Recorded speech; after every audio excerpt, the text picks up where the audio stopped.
Well, we're going to dive into our scriptures tonight. We'll be in Psalm 63. So I know last couple weeks, Sheridan and Jeff talked to you about the story of David. So we've been going through the Old Testament together. We took a long time, as you remember, in Genesis and Exodus. We kind of sped up a little bit through Leviticus, Numbers, and Deuteronomy, through the stories of the Judges. We talked about Ruth a little bit. And then that took us into the season of the Kings. So got to talk a little bit about Saul before I left, and then a couple of weeks on David, who's a significant, if not, so hi guys, good to see you all.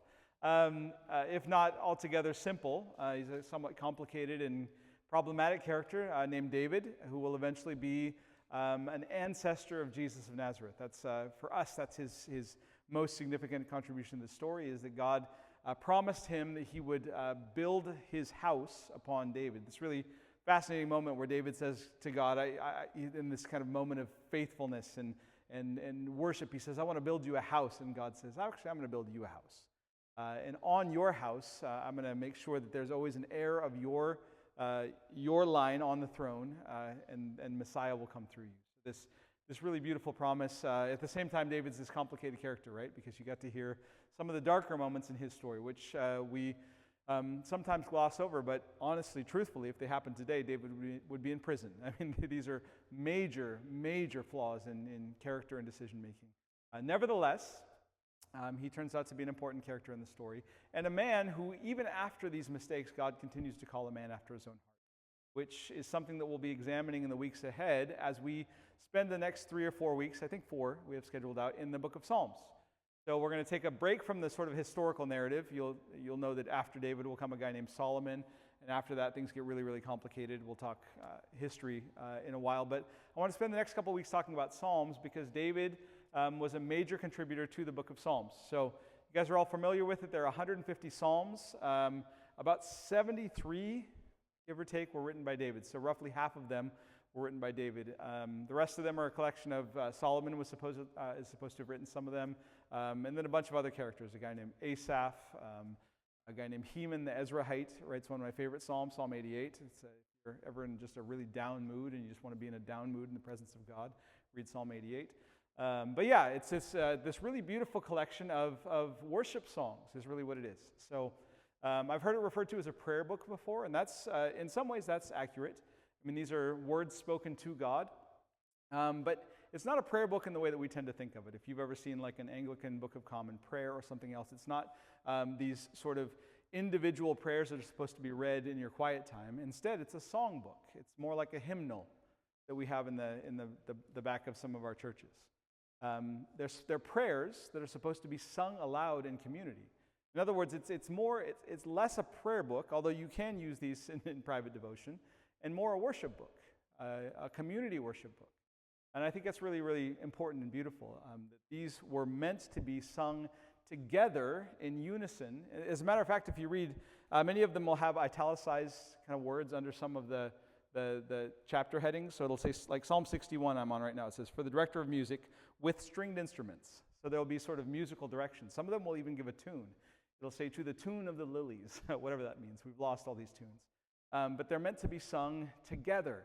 There's something about that action of singing these words in unison, in melodies and harmonies together, that unites us under the ideas and the concepts, but more importantly, under the character of the one that we're singing to.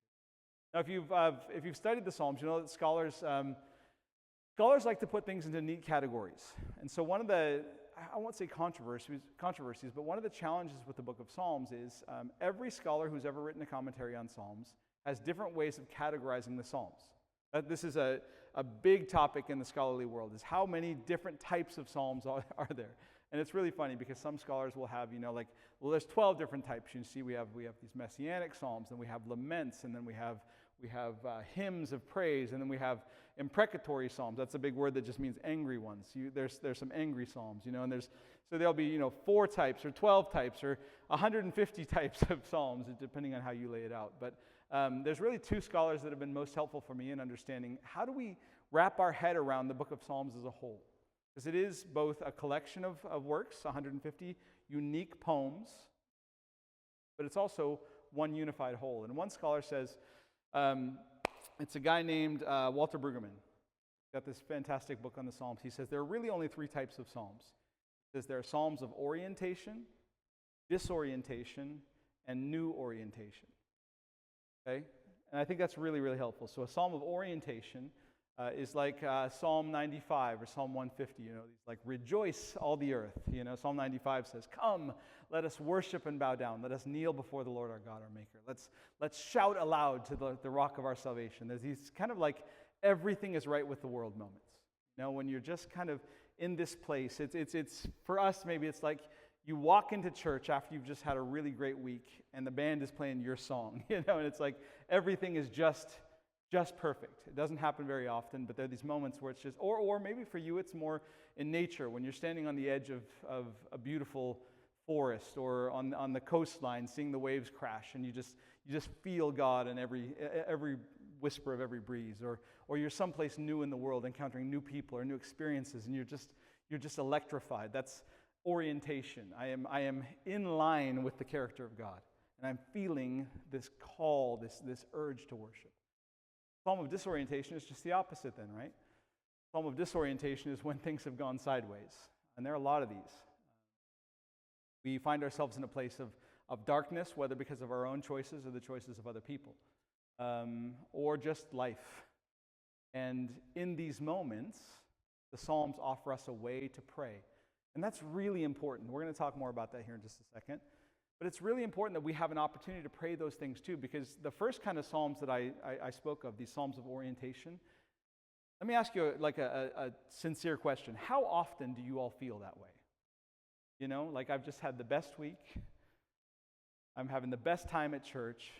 I've had this amazing travel experience. I had this amazing meal. I had this amazing conversation with a friend. I got to stand on the beach with nothing else to do, with no cell phone in my hand, and just feel the wind in my face. Like I just felt alive. I just felt the presence of God. How often? Genuinely, if you had to make a pie chart of your life, how big of a wedge would that piece be? For me, maybe 10%. No, maybe I'm being a little bit pessimistic, but about 10% of the time, I feel like I'm fairly well oriented to the character of God in this moment. Like I just feel this urge to worship. I think a lot of the rest of the time I'm in a place of I'm kind of tired, just sincerely. We just got back from Greece a little bit ago. I'm a little jet lagged today, or I'm just a little apathetic. No, I'm not exhausted per se, but I'm just kind of emotionally fried. I don't really have much to give. Or, going to the extreme, things are awful. Life has gone off the rails.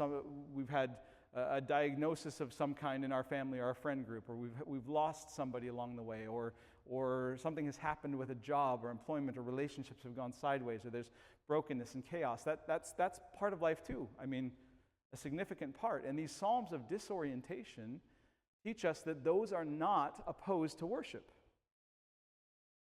That you can worship in those seasons as well.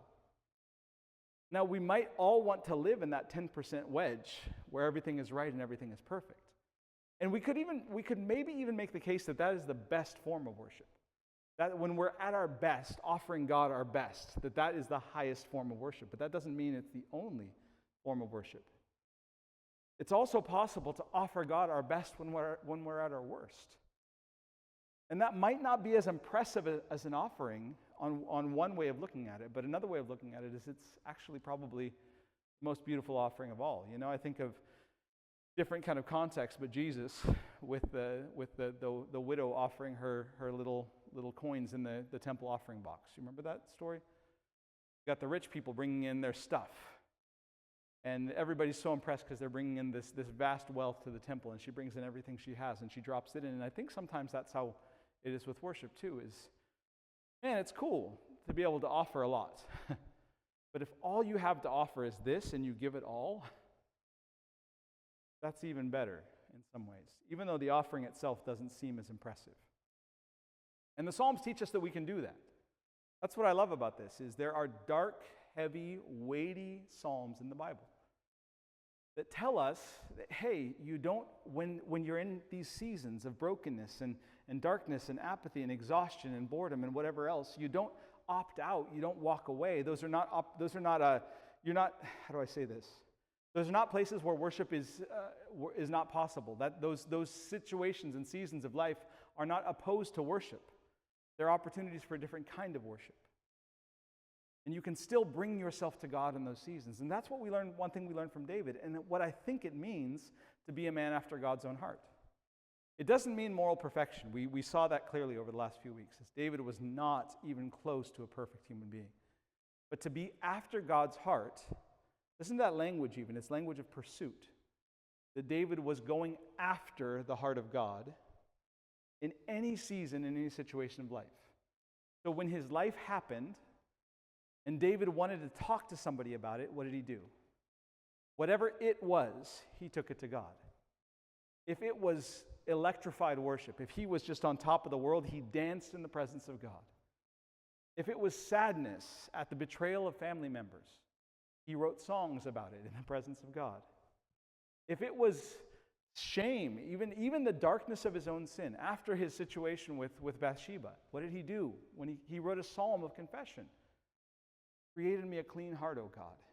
Renew a right spirit in me. In that moment, all David had to offer in worship was a broken heart, broken by his own actions. And what does he do?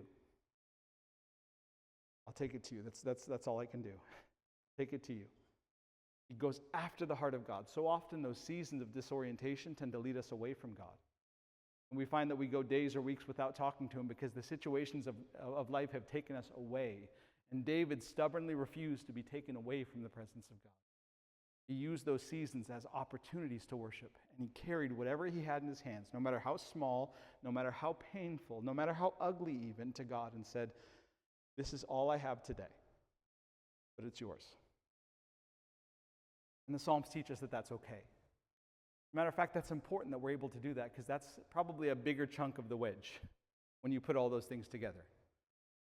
Right? That's a bigger piece of pie.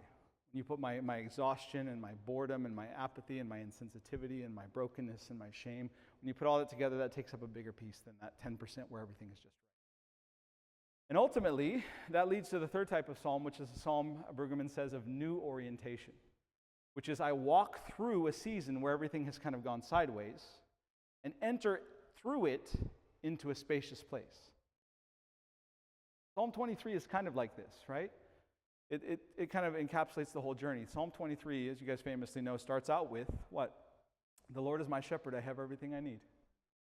He makes me lie down in green pastures. He leads me beside still waters. He restores my soul. Right? It's this beautiful picture of God just taking care of somebody in the most beautiful of ways. It says, He leads me on the right paths, even though I walk through the valley of the shadow of death. Wait a minute. This just took a bad turn. Just a second ago, I was hanging out with Jesus beside still waters, in green pastures. Everything was right. He leads me on the right paths, and somehow, the right path he led me on led me straight into the valley of the shadow of death. Now I'm disoriented. Now everything is crazy. But what do? I try to stay focused on him in the valley of the shadow of death, where there's all this crazy stuff around me. I try to stay fixated on him. I try to keep my eyes on him. And what does it say? Yea, though I walk through the valley of the shadow of death, I will fear no evil, for you're with me.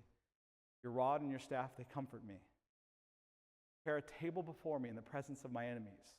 You anoint my head with oil. My cup overflows. And then he passes through the valley of the shadow of death into a place of new orientation, where he says what? Surely goodness and mercy will follow me all the days of my life, and I will dwell in the house of the Lord forever. That psalm is kind of a microcosm of the whole thing.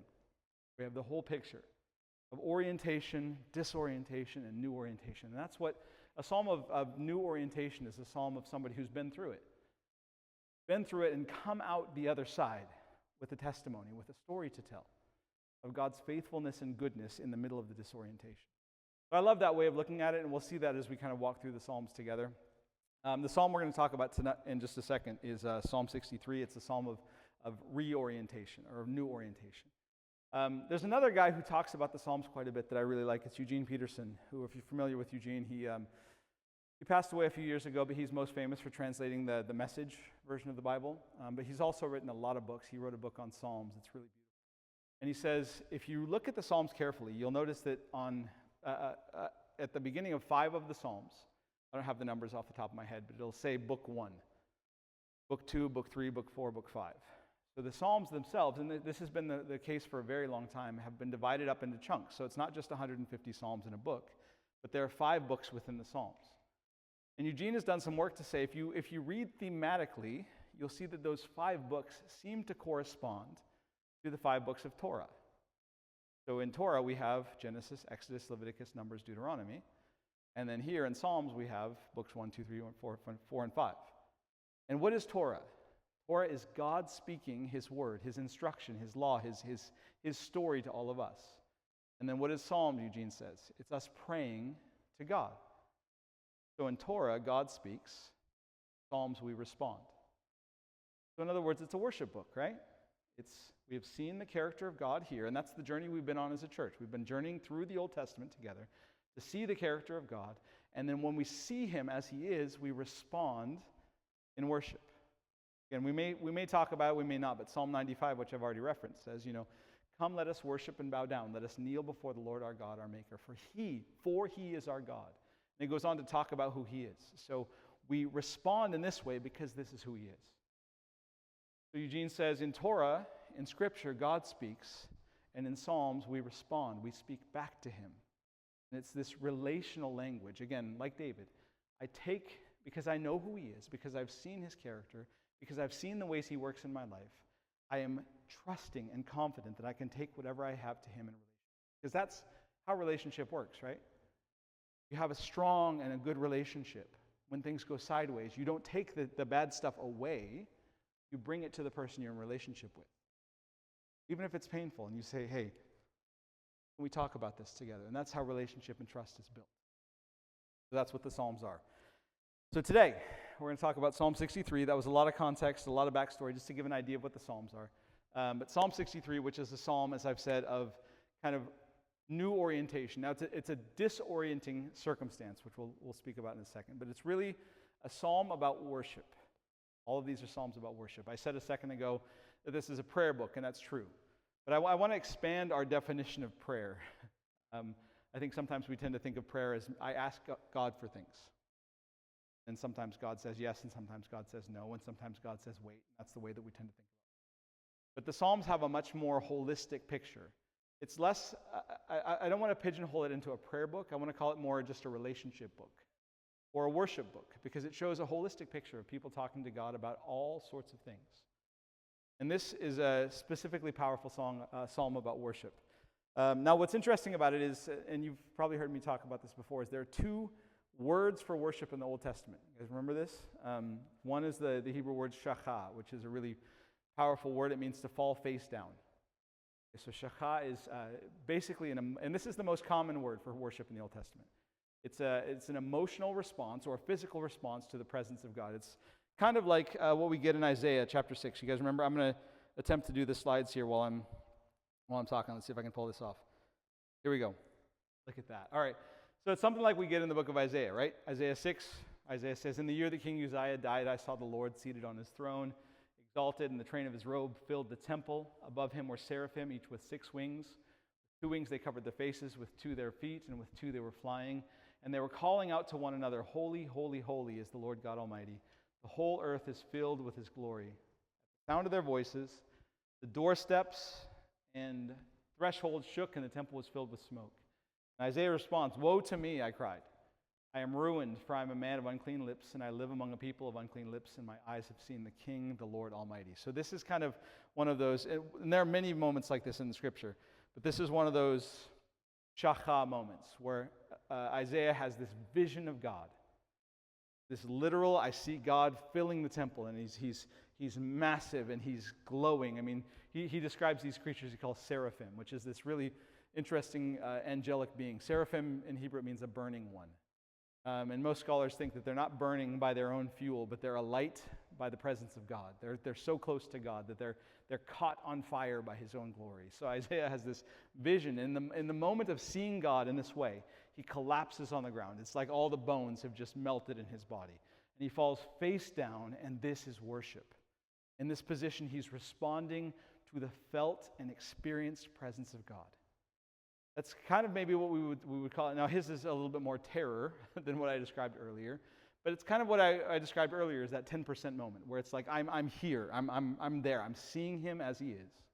Right now, he and I are in lockstep, we're on the same page, and I'm ready to worship.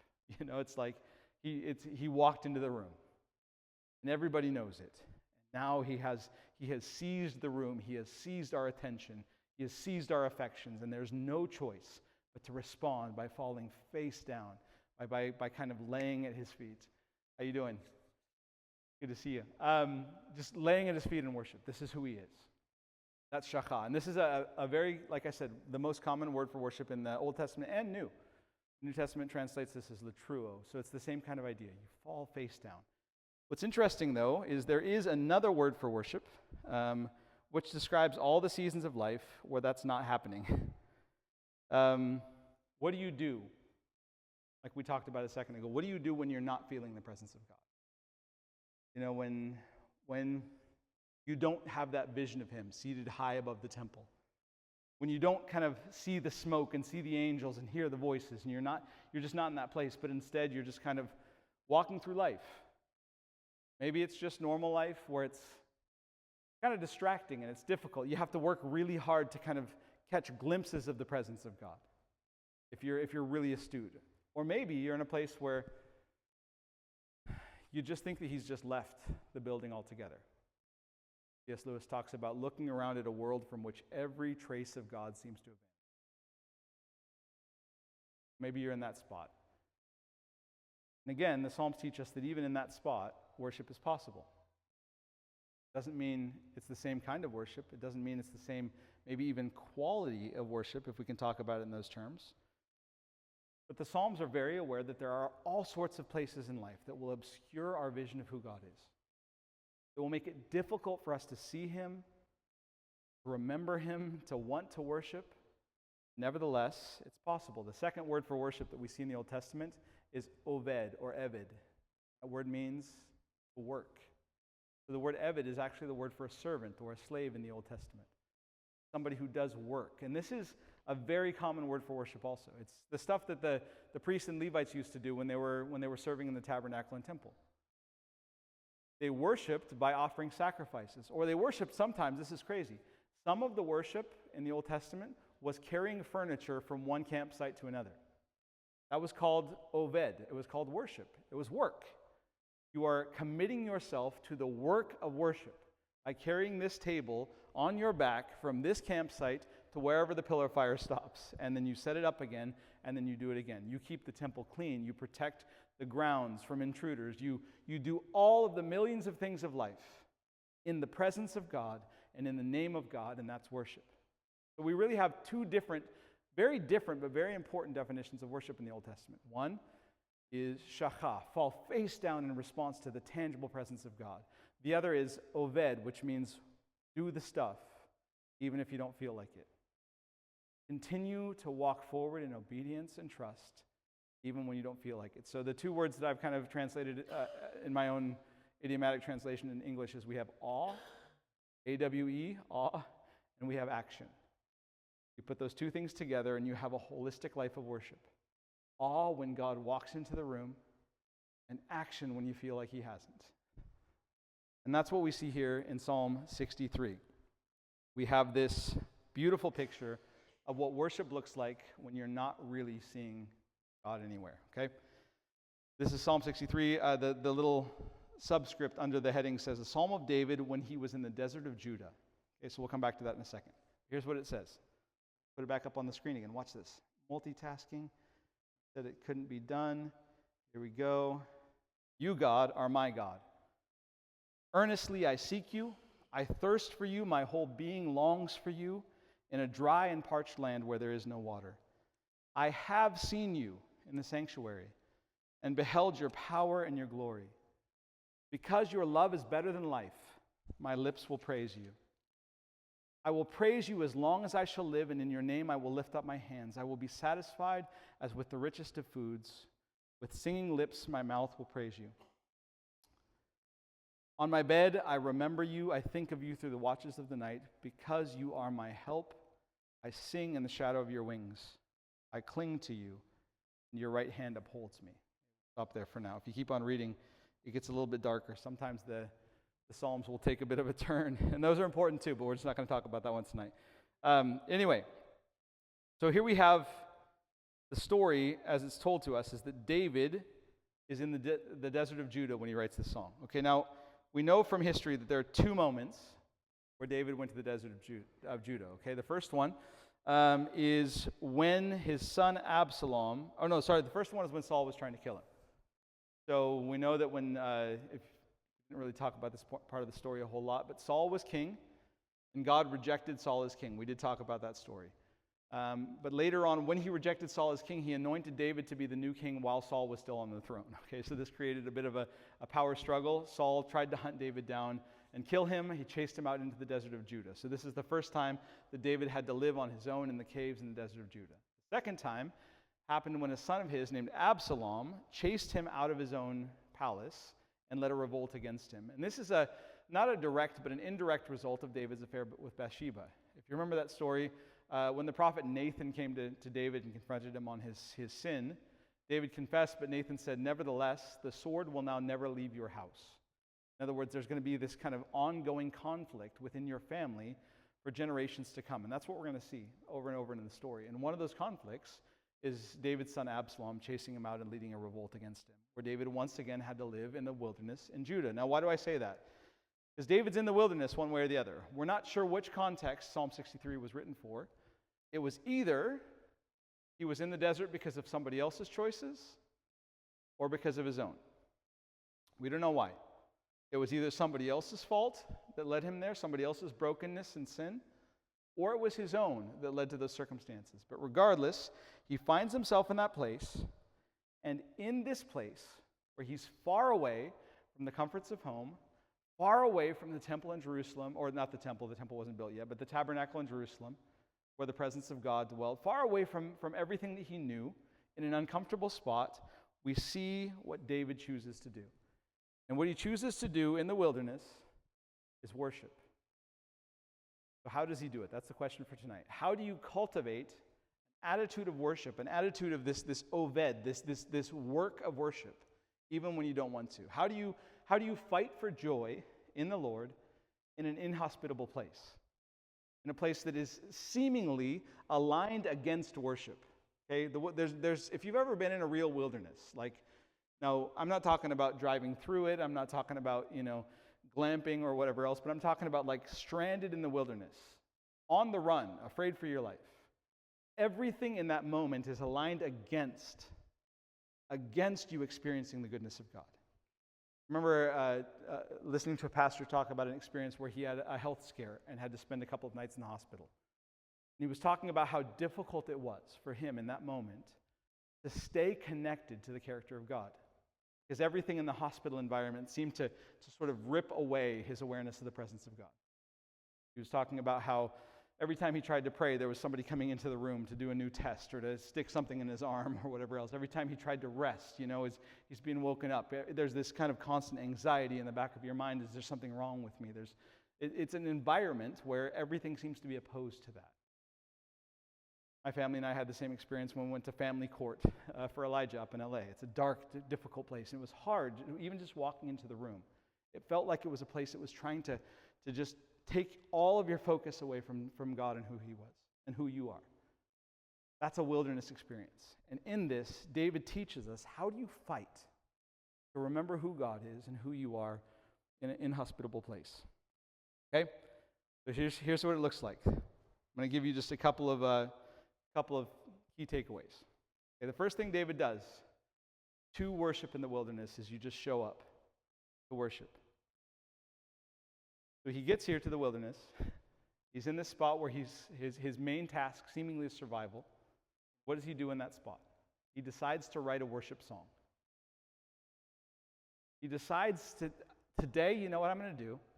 Instead of going around and foraging for food, instead of trying to find shelter, instead of trying to scope out where my enemies might be chasing me to, what I'm going to do today, what I think the best use of my time in this wilderness will be today, will be just to show up in the presence of God and write a song of praise. That's it. I've made the decision. I have made the decision that the place is not going to dictate how I respond. that I'm going to do in this space what I would have done if I were sitting outside the tabernacle in Jerusalem. I'm going to show up here just like I would have there. I'm going to decide to do it. David shows up. Decides, like I said before, to carry whatever is in his hand to God. Not just be reliant on that sort of 10% pie piece, but saying, I'm going to set the tone here. I'm not going to allow life or circumstance to set the tone. This is what many people will refer to as the difference between a thermometer and a thermostat, right? Many of us in our relationships with God and life in general are just we're thermometers. We tell the temperature. David's out in the wilderness, it's hot. It's miserable, I don't like it. I don't have anything to be grateful for. This is awful. Life has gone off the rails. I hate this. That's a thermometer mentality. David gets into the wilderness and he says, all that stuff is true, but I can do something about it. I can change the temperature. A thermostat sets the temperature. It says, I'm going to change the environment that I'm in by focusing on what actually matters, focusing on what's most true, looking through the circumstance to the character of God that still hasn't changed. I'm going to show up. Valleys are very important parts of life as well, right? We all like mountaintops. Heard me talk about before. Mountaintops are beautiful places. That 10% moment where you're standing on top of the mountain, you can see for miles and miles. Everything is beautiful and clear. You can breathe. You can just have space to think. It's a great spot, but you can't live there. Because if you've ever been on a really high mountain, there's nothing up there but rocks. Nothing grows. There's no life. Talk about Mount Everest. I read this book called Into Thin Air, and it starts out with, I think one of the first lines says, all told, I spent 5 minutes on top of Mount Everest. Because every second you're up there, you're dying. If you try to live up there, you will die. You have to get back down in the valleys because that's where the stuff grows. Everything is growing in the valleys. Valleys in Scripture are not dark and dismal places. They can be mundane places. They can be difficult places, but it's where life is happening. So we have to learn to worship in the valleys, and we do it by showing up. Now notice David shows up honestly. He doesn't show up and say, that everything's okay. He says, God, I long for you in a dry and weary land. God, you are my God. Earnestly I seek you. I got to turn the page back to where I'm at. I thirst for you. My whole being longs for you in a dry and parched land where there is no water. He's not being kind of fuzzy or glossing over his circumstance. He's looking at it and saying, this is a tough spot. I'm not going to lie, I'm in a tough spot. It's a dry, parched, weary existence right now. But he also doesn't wallow. He makes an honest assessment of his situation in the presence of God and carries that to God in worship. Something powerful about just making the decision to show up. Sports fans in the room will know, you've heard of a guy named Cal Ripken Jr., the Hall of Fame baseball player, played for the Baltimore Orioles, I think for his whole career. I don't think he played for any other teams. But he was a great player in his own right. But he's most famous for being what they call Mr. Consistency. He had this record streak of games that will probably never be broken. He played 2,632 games in a row without taking a night off. 2,632 games without taking a night off. That's what he's most famous for. Now imagine what he would have had to play through. I mean, minor injuries, major injuries. Like in this day and age where superstars are getting rested all the time, this will never happen again. 2,632 games in a row. And when he retired, I remember, I've seen video. You guys have to Google this. Google Cal Ripken ovation, standing ovation. Because he went to this game. I don't even think it was in Baltimore. I think it was out of town somewhere. It was his last game. And he was getting ready to retire, and they announced him as he walked out onto the field, and the crowd started cheering. People stood up, and they did a standing ovation. If you watch the video is 20 minutes long. It's 20 minutes of people on their feet, clapping and screaming and shouting for a guy who just showed up. He just showed up to his life. He showed up for his fans. He showed up for a sport that he loved. No matter what the circumstance was, rain or shine, injury, whatever else, he played through it. And that's it. He's this legendary character for showing up. I mean, the Bible says much the same thing, right? Hebrews 12. Therefore, since we are surrounded by such a great cloud of witnesses, let us throw off everything that hinders and the sin that so easily entangles, and let us run with perseverance the race marked out for us, fixing our eyes on Jesus, the pioneer and perfecter of our faith, who for the joy set before him endured the cross, scorning the shame, and sat down at the right hand of the throne of God. Consider him who endured such opposition from sinners, so that you will not grow weary and lose heart. Run. Just keep running. Finish the race. Keep showing up day in and day out. That's what winning in this Christian life looks like. Doesn't mean everything's going to be prosperous. It doesn't mean everything's going to be perfect. It doesn't mean everything's going to be easy. But you keep showing up and you win. How this works. Okay, so David tells us, show up. Okay, that's first thing. You find yourself in the wilderness season. How do I worship in this wilderness season? I decide to. That's it. I decide to. I decide that God's worth it. I decide that he is more worth it. He is better than my circumstances bad. If that makes any sense. Second thing he says is he starts with memory. Notice what he says in verse 2. I have seen you in the sanctuary and beheld your power and your glory. He goes on to say, on my bed I remember you. This is verse 6. I think of you through the watches of the night. So David is now bringing his memory to bear on the current circumstance. He is bringing what he knows to be true of God into the present. We have to do this a lot in our lives, guys. Again, not every moment will you be experiencing, but you have experienced him, haven't you? You've had plenty of moments in your life where he's shown up in power and love and joy and deliverance and prosperity and so many good things with so many good gifts. You have enough for a lifetime already. There's this beautiful Hebrew prayer that's prayed around Passover. It's called Dayenu. It means it would have been enough. Dayenu is translated is it would have been enough. And the prayer basically is like, if all he'd ever done for us was create the world, Dayenu, it would have been enough. If all he'd ever done for us was lead us out of Egypt, it would have been enough. And it goes on. You could say the same thing in your life. If all he'd ever given me was this, that would have been enough for a lifetime of worship. But he has been so kind and so generous. And so sometimes when we find ourselves in these dark seasons where it's hard to worship, we have to draw on the past. We have to pull that into the present and say it's still enough. He's still been good enough. Even if he never did another thing for me ever again, which he will. But even if he didn't, it would have been enough. That's kind of the story of the Bible. That's what God's people do all the time. Wherever something significant happens, whether God wins a battle or he parts a river or a sea, they set up a pile of rocks so that every time they walk past it, they remember. And they tell the story to one another for generations. They bring the past into the present and use that as fuel for worship. Because the truth is, it's all still true. God is still the same God from Isaiah chapter 6. He is still the God from Revelation 4 and 5. You know this, that with angelic beings throwing their crowns down at his feet. That's all still real. It's just circumstances obscured it. But you've seen it before. You've seen it clearly. So don't lose sight of that. Bring that into the present. David says, I have seen you before. I don't see you right now. Seems like you've vanished. It seems like you've abandoned me. But I remember. I remember the tabernacle. I remember it well. Your power and your glory overwhelmed me. I'm gonna lay in bed at night. What does his bed look like, in the wilderness? I'm gonna lay on the ground at night. I'm gonna think about you. I'm gonna bring you into my mind. Third thing, okay? Go up. Just make the decision. I'm gonna worship. Use your memory, who God is, as fuel. Don't settle for anything less. Notice what David says. He makes all these declarations of commitment based on what he's seen to be true of God.